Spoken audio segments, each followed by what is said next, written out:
This woman built a newsletter business in only 4 months.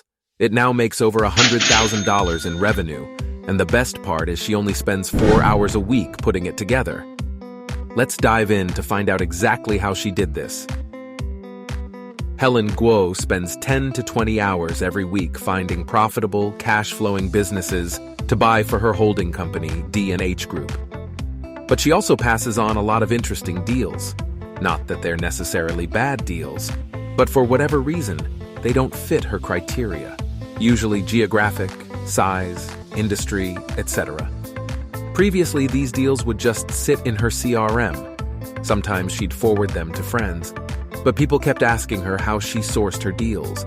This was when she began to realize it was a pain point for others.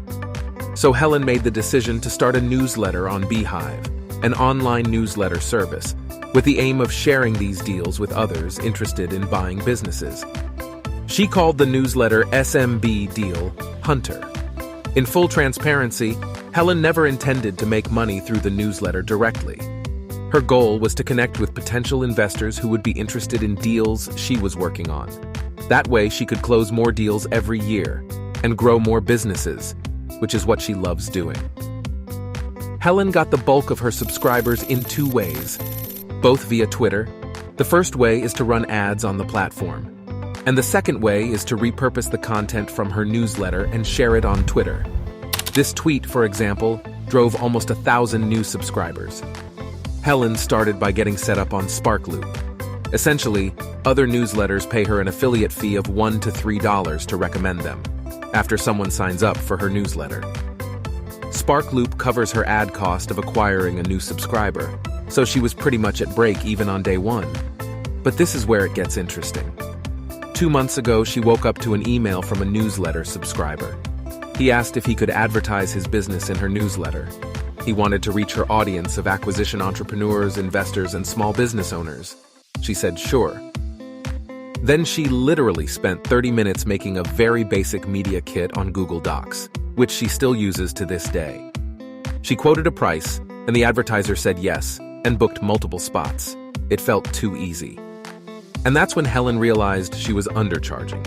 Her audience was extremely valuable, and people were willing to pay top dollar for access to it. So she started to tell her other newsletter subscribers that she was looking for sponsors. More people inquired, and great sponsors like Acquire.com, FranShares, Dudilio, Chief Saki, and more signed up. As her list grew, she kept raising her price.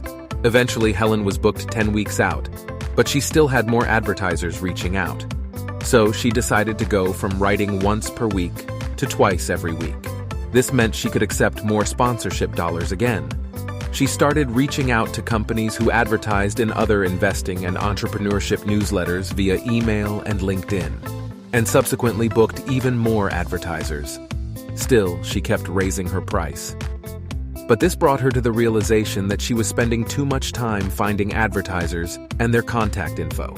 So she signed up for Who Sponsors HQ and hired a virtual assistant for $5 an hour to start reaching out to them. She also found a couple of folks who are now finding her sponsors on a commission-only basis. Things are going well, but Helen is still finding that she's spending a lot of time writing the newsletter. So her next planned step is to hire someone to help with that too. That way, she'll be able to publish the newsletter 3 times a week, or perhaps even 4 or 5 times a week someday. The other realization she's had is that a lot of people wanted to do what she was doing. So in a few weeks, she'll be launching a higher ticket mastermind for her community. The incredible thing is that Helen expects the mastermind to double the revenue she's making from the newsletter. Helen says she's been loving the journey to date. She's never been so consistent with anything in her life and admits that all of it has not been easy, but she maintains that it's definitely been worth it.